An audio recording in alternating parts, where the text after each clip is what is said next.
Ponasur.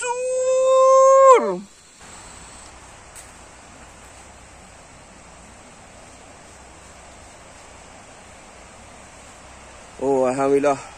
Dapat juga apa? Sunset. Dapat juga hari ni sunquid guys. Alhamdulillah.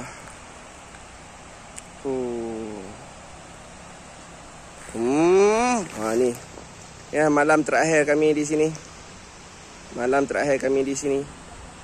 Malam ni kita buat capati. Yang ni pasal yogurt tak ada, kita ambil susu campur apa? Cuka. Atau limau. Jadi tak ada yogurt, kita buat macam ni lah. Susu pekat, bubur limau ataupun cuka lah. Lepas tu kita tuang. Oh, taste dah. Right.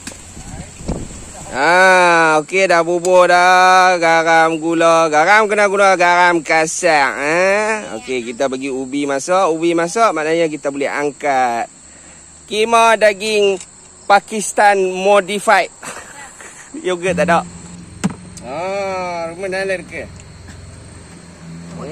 Okey, aman. Okey. Tak ada. Siap. Assalamualaikum. Hai guys. Makan dulu sebelum tengok video aku. Okey. Guys, nak makan capati dalam hutan ni. Ni keema daging Pakistan modified. Okey, ni capati ni. Okey. Tengok tak macam ni. Makan capati betul dalam hutan macam ni. Okey.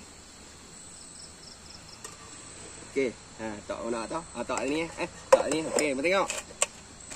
Jangan tunjuk ni. Ya, yang betul makan capati macam ni. Bismillahirrahmanirrahim.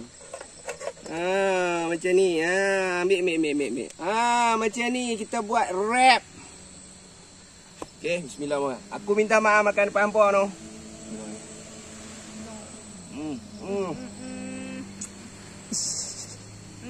Tekilah. Tak. This way. Macam ni lah cara makan capati dalam hutan. Bukan hutan lah, camping. Camping. Why camping? Dekat tepi Tanjung Jaga. Ponasur.